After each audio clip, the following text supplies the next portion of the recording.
انسان ہمیشہ تکلیف میں ہی سیکھتا ہے، ورنہ خوشی میں تو پچھلے سبق بھی بھول جاتا ہے۔ آج خود کو اتنا تنہا محسوس کیا جیسے لوگ دفنا کے چھوڑ گئے ہوں۔ جسم کی چوٹ تو وقت کے ساتھ ٹھیک ہو جاتی ہے، مگر لفظوں اور رویوں کے زخم کبھی ٹھیک نہیں ہوتے۔ معافی اتنی ہی خوبصورتی سے مانگنی چاہیے جتنی بدصورتی سے کسی کا دل دکھایا ہو۔ چھوڑ دیا اب لوگوں کے پیچھے چلنا، جس کو جتنی عزت دی اس نے اتنا ہی گرا ہوا سمجھا۔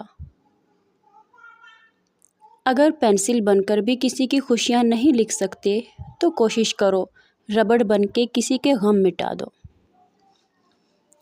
جو دل کے سچے ہوتے ہیں وہ اکثر تنہا ہوتے ہیں۔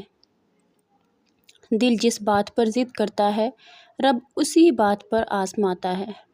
جیسا سلوک تو مخلوق خدا کے ساتھ کرے گا ویسا ہی سلوک خدا تیرے ساتھ کرے گا۔ مجھے اپنے کردار پر اتنا یقین ہے کہ کوئی مجھے چھوڑ تو سکتا ہے مگر بھلا نہیں سکتا۔ زخم کھانا بڑی بات نہیں، زخم کھا کر مسکرانا بڑی بات ہے۔ کفر کے بعد سب سے بڑا گناہ دل دکھانا ہے، چاہے وہ مومن کا ہو یا کافر کا۔ جب درد حد سے بڑھ جاتا ہے تو انسان روتا نہیں، خاموش ہو جاتا ہے۔ زندگی میں ملتا تو بہت کچھ ہے، بس ہم حساب اسی کا رکھتے ہیں جو مل نہ سکا۔ بہترین انسان عمل سے پہچانا جاتا ہے، ورنہ اچھی باتیں تو دیواروں پر بھی لکھی ہوتی ہیں۔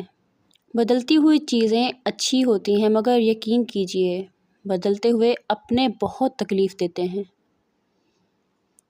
وقت، موسم اور لوگ سب کی ایک سی فطرت ہوتی ہے، کب کون کہاں بدل جائے پتہ ہی نہیں چلتا۔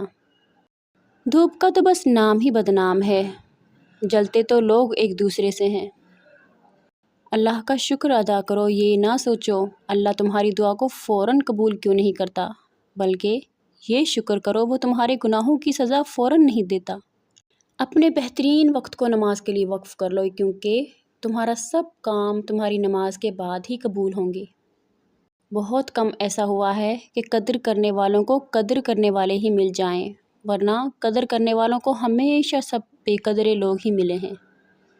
بیٹی کا رشتہ کرنے کے فوراً بعد شادی مت کرو۔